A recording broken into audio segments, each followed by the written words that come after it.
Ne pregătim să plecăm la Sibiu, fraților.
Am ajuns la Sibiu, fraților.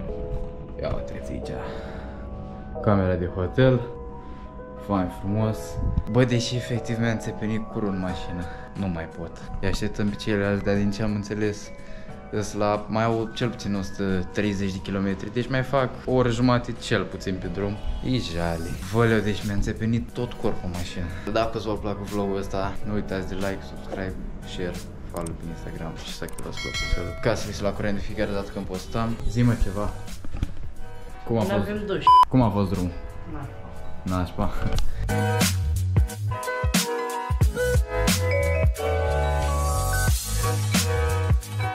Am fost și noi să mâncăm, n-am mai filmat nimic pentru că eram prea obosit. Am făcut niște cumpărături din Decathlon, din mall-ul lor de aici la Sibiu. Și acum ne punem la son că mâine avem zi grea. Urați-ne succes, nu mai stau. Nu uitați de like. Aici avem un gheaur. Bă, sunt chiros, mă, ce mă. Încă o dată vă zic, nu uitați de like și de subscribe. Și revenim cu ziua de mâine. Fraților, ce mâncăm aici la Super Mama. Sunt toți aici, ne-am strâns toți aici. Poftă bună!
furie, numai furie. Scrie sentimentul, scrie senzația. Fi tu poetul, salvează nații, yeah. Pune mâna și scrie, mă inspiră la vers. Puțină tristețe și bucurie. Scrie, mă inspiră la vers. Cel mai mare poet vexat. Pune mâna și cântă, mare cadou. Păcat că nu simți ce simt și eu. Pune mâna, creează, atâta lume la îndemână, conectează. Ideea ta poate vindeca, salvează. Pune pensul la mână, pune creionul, fă un tablou. Arată-ne omul cât de frumos poate fi în această satiră. Pune mâna și luptă, antrenamente. Stai focusat, ai de câștigat un campionat. Stai focusat și o să duci totul la rangul de artă. Pune mâna, visează de dimineață. Stai focusat, ai de câștigat o viață. Stai focusat și o să duci totul la rangul de artă.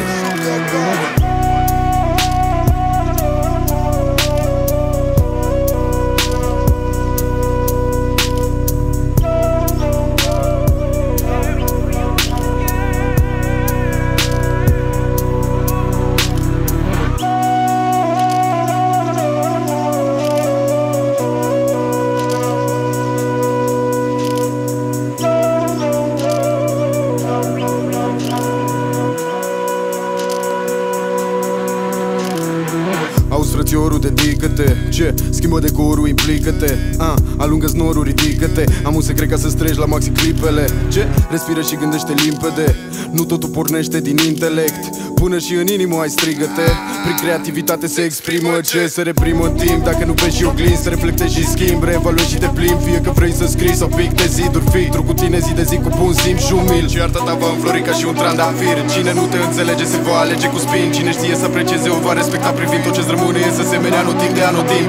Fie echilibrat și stai focusat. Pune pasiune, ascultă-ți inima, nu te limita. Ai o misiune, ritmul minimal, dar tu ești vital. Că ai o viziune, stilul natural. Dacă se simte că vine din suflet. Antrenament, trebuie să tragi tare. Determinare, redare, idei jucale, mesaje pure și clare, împărțite din alergare, mișcare în formele sale fenomenale, modul cum? Omul creează o stare ce formează, omul care repară erori fatale și vrea numai vindecare, nu tipare banale, canalii, paravane, parale, fi cartea, cititorul și autorul, frățioare. Timpul poate opri iubirea, ritmul pune bate în inim ziua, rătăcesc asta pe firea, mai bine decât să mor zilnic, doar rămâi cu amintirea că ai ajuns să fii sclipirea ce prinde în alții omenia, să fii mulțumit.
Need his name up in lights, he just wants to be heard. Whether it's the beat of the mic, he feels so unlike everybody else, alone in spite of the fact that some people still think that they know him. But fuck him, he knows the code. It's not about the salary, it's all about reality and making some noise, making a story, making sure his click stays up. That means when he puts it down, Tox picking it up. Let's go. Who the hell is he anyway? He never really talks much, never concerned with status, but still leaving them starstruck. Humble through opportunities given despite the fact that many misjudge him cause he makes a living from writing raps. Put it together himself, now the picture connects. Never asking for someone's help or to get some respect. He's only focused on what he wrote. His will is beyond reach, and now it all unfolds. The skill of an artist. This is 20% skill, 80% fear. Be 100% clear, cause Ryu was ill. Who would've thought he'd be the one that set the West in flames? And I heard him wreck it with the crystal method, name of the game.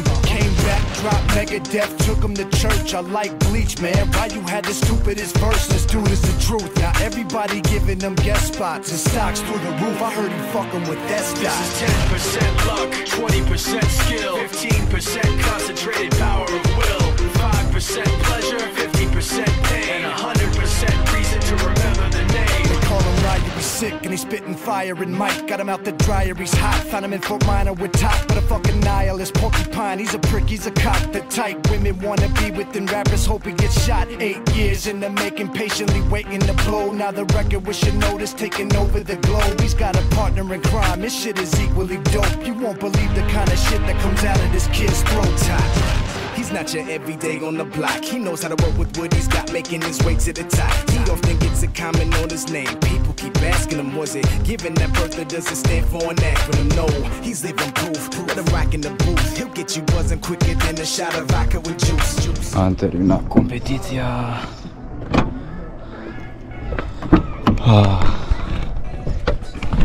Mergem la Sayonara Party. Restul pleacă, noi mai stăm o noapte aici. Am luat locul 1 la Cata și locul 2 la Cumite. Ai, mamă, ce bără, mă. Nu am baterii, nu am memorie, nu am nimica. Bă, sper că v-a plăcut, nu știu dacă o să mai pun cadre, dacă mai pun cadre, aia e. Da, oricum, ultimele cuvinte astea o să fie pe vlogul de azi. Nu uitați de like, subscribe și noi ne revedem data viitoare. Vă las cu ce-a mai rămas din vlog.